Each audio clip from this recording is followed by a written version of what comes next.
Hello friends, welcome to a brand new video. ये video आपकी animation learning series का second part है। Last video में हमने ट्रेडिशनल आर्ट के काफ़ी अलग अलग टाइप्स के बारे में बात करी थी, लेकिन आज हम आने वाले हैं मेन टॉपिक पर, यानी कि डिजिटल आर्ट। या फिर मैं कहूँ कि आज हम सीखने वाले हैं कि 2D एनिमेशन में क्या क्या होता है। सो हेलो, माय नेम्स लाया and let's live in art. Basically मैंने आपको लास्ट टाइम ड्राइंग के बारे में जो कुछ भी समझाया था वो आप वैसे के वैसे डिजिटल आर्ट में यूज़ कर सकते हो। इसमें कोई प्रॉब्लम वाली बात नहीं है। और ड्राइंग को कवर करने के बाद डिजिटल आर्ट में सिर्फ एक ही टॉपिक बचता है, जो कि हमारा major and most important topic, वो है 2D एनिमेशन। तो 2D एनिमेशन में हम मेजरली 2 पॉइंट्स के बारे में बात करेंगे। पहला तो वो पॉइंट कि आपको 2D एनिमेशन करने के लिए क्या स्किल्स आनी चाहिए, और दूसरा ये कि अगर आप एंड्रॉयड पर 2D एनिमेशन कर रहे हो तो उसमें आपको एप्लीकेशन की तो ज़रूरत पड़ेगी सी, यानी कि प्लेटफॉर्म्स। तो उनके बारे में आज हम डिटेल में बात करेंगे। यानी कि बेसिकली इस वीडियो का टॉपिक जो है वो ये है कि एंड्रॉयड पे जितने भी एप्लीकेशंस अवेलेबल हैं उन्हें मैं इस वीडियो में एक्सप्लेन करने वाला हूँ। तो सबसे पहले बढ़ते हैं पहले पॉइंट की तरफ, यानी कि आपको क्या स्किल्स आनी चाहिए ड्राइंग को छोड़ के, क्योंकि ड्राइंग तो आनी चाहिए, वो तो कंपलसरी है। तो पहला स्किल आपको आना चाहिए बैकग्राउंड डिज़ाइनिंग, क्योंकि एनिमेशन के लिए बैकग्राउंड बहुत ज़्यादा इंपॉर्टेंट होता है। हाँ, कुछ लोग इसे यूज़ नहीं करते हैं, ये उनकी चॉइस है, लेकिन बैकग्राउंड इंपॉर्टेंट होता है। सेकंड चीज़ जो कि आपको आनी चाहिए वो है कैरेक्टर डिज़ाइन, क्योंकि एट द एंड एक एनिमेशन के अंदर आपको ह्यूमन से तो एनिमेट करना होता है, और अगर आपको कैरेक्टर डिज़ाइन नहीं आएगा तो फिर क्या काम का। और थर्ड चीज़ जो आपको सबसे ज़्यादा इम्पोर्टेंटली आनी चाहिए वो है 12 प्रिंसिपल्स ऑफ एनिमेशन, जो कि हैं, पहला है स्क्वॉश एंड स्ट्रेच, दूसरा है एंटिसिपेशन, तीसरा है स्टेजिंग, चौथा है स्ट्रेट अहेड या पोज टू पोज, पांचवा है फॉलो थ्रू या ओवरलैपिंग एक्शन, छठा है एज इन या एज आउट, सातवां है आर्क्स, आठवां है सेकेंडरी एक्शन, नवा है टाइमिंग एंड स्पेसिंग, 10वां है एग्जैजरेशन, 11वां है सॉलिड ड्राइंग, और लास्ट 12वां है अपील। तो ये थे 12 प्रिंसिपल्स या फिर वो सही नीड ऑफ स्किल्स जो कि आपको आने चाहिए। अभी हम बढ़ते हैं सेकंड पॉइंट की तरफ, जो कि एप्लीकेशंस। तो एप्लीकेशंस में आप अगर एंड्रॉयड पर 2D एनिमेशन करते हो तो कहीं भी अगर आप ट्यूटोरियल देखने जाओगे तो आपको मेजरली 2 ही एनिमेशन एप्लीकेशंस के ट्यूटोरियल मिलेंगे, जिसमें पहला है फ्लिपाक्लिप, जो कि काफ़ी पुरानी है। पुरानी से मेरा मतलब है कि लोग इसको काफ़ी टाइम से यूज़ कर रहे हैं। और दूसरा है IBS पेंट, जिसके अंदर एनिमेशन का फीचर अभी कुछ टाइम पहले ही आया है, लेकिन एक ऐसी एप्लीकेशन है जो कि सिर्फ प्रीमियम होने की वजह से कोई इसका ट्यूटोरियल नहीं देता, लेकिन ये एनिमेशन बहुत ही ज़्यादा एडवांस और बहुत ही ज़्यादा प्रोफेशनल है। इसके अंदर आपको वो सारे के सारे फीचर देखने को मिल जाएंगे जो कि PC वाली एप्लीकेशंस के अंदर होती है, और इसका नाम है रफ एनिमेटर, जिसे भी हम आज डिटेल में एक्सप्लेन करने वाले हैं। हालांकि वो बात अलग है कि ये प्रीमियम आपको मिलती है, लेकिन आपको अगर एकदम प्रोफेशनल एनिमेशन बनानी है तो आप इसका यूज़ कर सकते हो। अब तीनों एनिमेशन एप्लीकेशन में फ़र्क क्या है? तो फ्लिपाक्लिप जो है वो यूज़ करने में काफ़ी ज़्यादा आसान है, मतलब इसके अंदर काफ़ी ज़्यादा एडवांस फीचर्स नहीं है, लेकिन एनिमेशन करने के लिए जो बेसिक नीड होती है वो इसके अंदर आपको मिल जाएगी। और IBS पेंट में आपको काफ़ी ज़्यादा डीप और एडवांस फीचर मिलते हैं, और रफ एनिमेटर में तो कम्प्लीटली प्रोफेशनल ही होता है। मैंने मतलब काफ़ी ज़्यादा एडवांस फीचर आपको इसके अंदर मिलेंगे जो जिनको समझना बहुत ज़्यादा मुश्किल है, लेकिन मैं सब समझा लूँगा। तो 2D एनिमेशन को समझना थोड़ा मुश्किल हो सकता है, तो सबसे पहले हम थोड़ा थ्योरी पे बात कर लेते हैं। 2D एनिमेशन कुछ ऐसा है जैसे मान लीजिए आपके पास एक फ्लिप बुक है, उस फ्लिप बुक के हर एक पेज पर आप एक ड्राइंग बनाते हो और हर अगले पेज के साथ उसे थोड़ा चेंज कर देते हो, लेकिन जब आप उन्हें एक साथ स्क्रॉल करते हो तो वहाँ पे एक इल्यूजन क्रिएट होता है, जो कि ऐसा लगता है जैसे कि आपकी ड्राइंग मूव कर रही है, जिसे ही हम एनिमेशन कहते हैं। और अगर हम आते हैं एनिमेशन के एप्लीकेशंस के ऊपर, तो यहाँ पे फ्लिपबुक के पेजेस को फ्रेम्स में डिवाइड कर दिया गया है, और उनको स्क्रॉल करने की स्पीड को FPS में। और ये दोनों क्या होते हैं ये हम आगे समझने वाले हैं। तो सबसे पहले हम बात करने वाले हैं सबसे फर्स्ट एप्लीकेशन के बारे में, और वो है फ्लिपाक्लिप। वो इसलिए क्योंकि इसे समझना काफ़ी आसान है। तो इसके अंदर प्रोजेक्ट क्रिएट करने के लिए आपको ये प्लस के आइकन पर क्लिक करना है। यहाँ पे आते ही आपको अपना प्रोजेक्ट का नेम सिलेक्ट करना है, आप कुछ भी नेम रख सकते हो।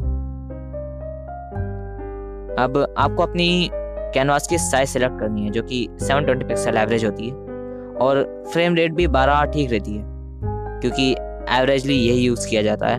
और ज़्यादा कुछ है नहीं करना, बस आपको क्रिएट प्रोजेक्ट पर क्लिक कर देना है। तो ये है आपकी एप्लीकेशन का इंटरफेस। तो इसे हम आसानी से समझने के लिए इस इंटरफेस को हम 3 पार्ट में डिवाइड करते हैं। पहला पार्ट तो वो है जो कि लेफ्ट साइड में दिया हुआ है, जो कि आपको आपके फ्रेम के ऊपर ड्रॉ करने में हेल्प करेगा। दूसरा पार्ट वो जो कि टॉप साइड में दिया हुआ है, ये थोड़ा बहुत ड्रॉ करने में ईजीनेस प्रोवाइड करता है। और लास्ट और सबसे इम्पोर्टेंट बार है डाउन साइड वाला, जो कि आपकी एनिमेशन को कंट्रोल करता है। सबसे पहले हम बात करेंगे लेफ्ट बार के पहले ऑप्शन की, आई मीन फीचर की, और वो है ब्रश। तो ब्रश को तो आप सब जानते ही होंगे। जब भी आप एप्लीकेशन में एंटर करेंगे तो ब्रश सेलेक्टेड होगा और आपको बस इससे ड्रॉ करना होता है लाइक दिस। और अगर आप इसके ऊपर एक और बार टैप करेंगे तो आप ब्रश की सेटिंग्स के अंदर चले जाएंगे, जहाँ पे आपको 3 ऑप्शन और देखने को मिलेंगे। सबसे पहला होता है आपके ब्रश के टाइप्स को सिलेक्ट करने का। जब उसके ऊपर आप टैप करते हो, यानी कि पहला वाला ऑप्शन, तो इसमें आपको काफ़ी सारे डिफरेंट टाइप ऑफ ब्रशेस मिलते हैं, जैसे कि pen, sketch, air brush, crayon and pencil and many more, जो कि ज़्यादा कुछ खास काम नहीं आते हैं, लेकिन इनमें कुछ प्रीमियम भी है। कुछ तो ऐड से अनलॉक हो जाते हैं, लेकिन कुछ प्रीमियम में आपको मिलते हैं। फिर इन सब में अभी काम नहीं है, तो हम पेन ही सिलेक्ट करके रखेंगे अभी। और नेक्स्ट हमारे पास बार आता है ये वाला। इससे बेसिकली आपके पेन की जो थिकनेस है वो हम डिसाइड कर सकते हैं। अगर हम इसके ऊपर टैप करेंगे, अप करेंगे, तो हमारी थिकनेस बढ़ जाएगी, और अगर हम इस पर टैप करके डाउन कर देंगे, यानी कि थिकनेस को कम कर देंगे, तो थिकनेस कम हो जाएगी। That's it. इसमें समझने के लिए इतना ही है। अभी सबसे डाउन वाला जो बटन है, ये 2 काम करता है। सबसे पहले अगर आप इसके ऊपर टैप करोगे तो ये बार ओपन हो जाएगा। इसका काम बेसिकली कलर डिसाइड करना होता है। और अगर आप डाउन साइड में देख सकते हैं तो इसमें काफ़ी अलग अलग टाइप के बार हमें देखने को मिलते हैं। फॉर एग्जांपल ये सर्कल वाला, स्क्वायर है जहाँ पे आप रेड, ग्रीन, ब्लू अलग अलग कलर्स को सिलेक्ट करके अपनी इसमें डार्कनेस एंड लाइटनेस को मेजर कर सकते हो। एंड नेक्स्ट हमारे पास है ये हारमोनी नाम से, जिसके अंदर पता नहीं कलर ब्लैंक क्यों है। हाँ, इस तरीके से आप इसके अंदर कलर डिसाइड कर सकते हो। एंड वैल्यू के अंदर आप भी इस तरीके से कलर डिसाइड कर सकते हो। मैंने ये कभी यूज़ नहीं किया तो मुझे समझ में नहीं आ रहा कि आखिर ये कैसे यूज़ करते हैं। बाकी आपको इसके अंदर ऑलरेडी कलर्स भी मिल जाते हैं। अगर आपको इसको यूज़ करना नहीं आता है तो आप इस बार का यूज़ कर सकते हो। यहाँ पे आप अपने कलर ऐड भी कर सकते हो एंड आपको ऑलरेडी कलर मिल भी जाते हैं यहाँ। मेरे ख्याल से तो ये व्हील वाला ही बढ़िया रहता है। अब यहाँ पे साइड में आपको ये बार देखने को मिल रहा होगा। ये वाला बार जो है ये आपके ब्रश की ट्रांसपेरेंस को कंट्रोल करता है। मेरे कहने का मतलब ये है कि अगर आप यहाँ पे भी रेड कलर को सिलेक्ट करते हो और मैं यहाँ पे एक स्ट्रोक लेता हूँ लाइक दिस, एक मिनट इसे मोटा कर लेते हैं, तो मैं यहाँ पे एक स्ट्रोक लेता हूँ एंड देन इसकी ट्रांसपेरेंसी को अगर मैं कम कर दूंगा और कलर चेंज करूंगा, सो यू कैन सी कि हम पहले वाला जो रेड कलर है उसको भी थोड़ा देख पा रहे हैं। बेसिकली हमारे अभी वाले स्ट्रोक की जो ट्रांसपेरेंसी है वो इसमें कम हो चुकी है। That's it. ब्रश में समझने के लिए बस इतना ही है। तो नेक्स्ट टूल हमारे पास आता है इरेजर। अब इरेजर क्या काम आता है ये तो आपको पता ही होगा, ऑब्वियसली इरेज करने की। लेकिन जब आप इसके ऊपर टैप करते हो तो इसमें अब आपको 3 की जगह 4 ऑप्शन मिलते हैं। तो पहला ऑप्शन हमारे पास वही ब्रश की तरह ही है, जहाँ पे आप इरेजर का टाइप सेलेक्ट कर सकते हो। हमारे पास एक टाइप इरेजर का है, एक पेन का है, स्केच, SMS ब्रश। हमें सेम टू सेम वही वाले स्ट्रोक्स देखने को मिलते हैं जो कि ब्रश में मिल रहे हैं। तो इसे छेड़ने की जरूरत नहीं, आपको पता है कि क्या काम आएंगे। अगला हमारे पास आता है वही थिकनेस वाला बार, जहाँ पे आप इसे ऊपर करोगे थिकनेस बढ़ जाएगी, नीचे करोगे थिकनेस कम हो जाएगी। एक हमारे पास बार और आता है जो कि थोड़ा सा इसमें एयरिश इफेक्ट देता है। मतलब कि इसे अगर आप ऊपर करते जाओगे तो ये थोड़ा ऐसा हो जाएगा जैसे कि एयर ब्रश होता है, ये कुछ इस टाइप से इरेज करेगा। और इसको अगर आप डाउन कर दोगे तो ये फ्लैट हो जाएगा। बस यही है इसके अंदर। और सबसे डाउन में हमारे पास जो बार है वो ब्रश की तरह ही है, यानी कि ये ट्रांसपेरेंसी को कंट्रोल करता है। इसमें भी अगर आप डाउन करोगे तो हमारा ब्रश थोड़ा इरेजर ट्रांसपेरेंट हो जाएगा। और अगर इसको अप करोगे तो इसकी ट्रांसपेरेंसी कम हो जाएगी। ये इरेजर कंप्लीट हो गया। सो अगला हमारे पास जो टूल है वो बहुत ही ज़्यादा काम आने वाला टूल है। मतलब कि ये बेसिकली अगर आपकी ड्राइंग में कोई भी मिस्टेक होती है तो उसे ठीक करने में बहुत ज़्यादा हेल्प करता है, और इसे हम कहते हैं लासो टूल। बेसिकली इसे सिलेक्ट करने के बाद इसमें अगर आप ऐसा करके कोई भी एरिया सिलेक्ट करते हो तो उस एरिया को आप एडिट कर सकते हो। लाइक अगर आपको उसे छोटा बड़ा करना है या लंबा करना है, या फिर अगर आपको कहीं भी मूव करना है, या फिर रोटेशन भी आप इसके अंदर कर सकते हो।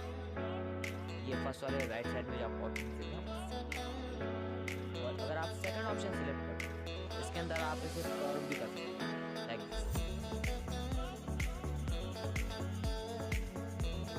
एंड इसे आप right to left mirror mode में कन्वर्ट कर सकते हो, एंड अपसाइड डाउन मिरर में कन्वर्ट। अगर आपको ये पार्ट नहीं चाहिए तो आपको डिलीट का ऑप्शन भी मिल जाएगा। तो हमारे पास जो नेक्स्ट टूल है वो भी काफ़ी ज़्यादा काम का टूल है, जिसे कहते हैं हम बकेट या फिर कहें फिल्टर। तो इसका काम बताने के लिए सबसे पहले मैं यहाँ पे एक सर्कल ड्रॉ करता हूँ, लाइक दिस। मैंने यहाँ पे 1 2 एंड 3 सर्कल ड्रॉ करता हूँ। सर्कल्स पे ध्यान मत देना मेरे, थोड़ा ट्रिक बताने वाला मान लीजिए। तो अब मान लीजिए कि मुझे इसका कलर करना है, तो हमारे पास यहाँ पे काफ़ी सारे अलग अलग एरिया बन गए, क्योंकि मैंने सर्कल्स को एक दो कलर बनाया। तो सबसे पहले हम इस बटन वाले टूल के ऊपर क्लिक करेंगे तो हम इसकी सेटिंग्स में पहुँच जाएंगे। ये परसेंटेज का बार कैसे कराइए मैं आपको थोड़ी देर बाद समझाऊंगा। सबसे पहले कलर वाले बार में जाएंगे, यहाँ पे आपको ऑटोमेटिकली स्किन कलर सेलेक्ट कर दिया जाएगा। आप किसी भी एक एरिया पर क्लिक करेंगे तो ये आपको उसी कलर से फिल करके दे देगा वो एरिया जो कि आपने सिलेक्ट किया है। मैं तो पहले सर्कल को क्लिक करता हूँ तो इस एरिया को फिल कर देगा। अब मान लीजिए मुझे कलर चेंज करना है तो मैं इसे ब्लू पर कर दूंगा, एंड देन अगले एरिया पर क्लिक करूँगा तो ये उसे ब्लू में फिल कर देगा। अब अगर मैं इसे रेड पे सिलेक्ट करता हूँ तो ये अगले एरिया को रेड पे कलर कर देगा, एंड येलो तो अगला एरिया येलो में कलर हो गया। तो इस तरीके से आप फिल टूल को यूज़ कर सकते हो। इसके अंदर आपको ट्रांसपेरेंसी को मेजर करने का भी ऑप्शन होता है, और वो सारे सेम ऑप्शन होते हैं जो कि आपके पास ब्रश में मिलते हैं। आई मीन ब्रश के कलर को सेट करने की। बात करें इस परसेंटेज के टूल की, तो आपने देखा होगा कि कोई भी पेंटिंग जो होती है या फिर कोई भी डिजिटल स्केच जो होता है उसके अंदर फ्रेम्स के अंदर काम होता है। फ्रेम्स से मेरा मतलब है कि आप जो क्वालिटी डिसाइड करते हो, आई मीन पिक्सल्स। तो ये पिक्सल्स को मेजर करता है कि इसके अंदर आप कितने पिक्सल्स के गैप को फिल करना चाहते हैं। इसको अगर आप डाउन कर दोगे तो ये बहुत कम गैप को फिल करेगा, और अगर आपने इसको 100 कर दिया तो हो सकता है कि आप जो फिल करोगे वो आपके एरिया से बाहर निकल जाए। तो इसको बस 100 पे मत करना, थोड़ा 50 के आसपास ठीक रहता है, या 80, या जो आपको ऑटोमेटिकली एप्लीकेशन सेट करके देता है वहाँ पर तक ये ठीक रहता है।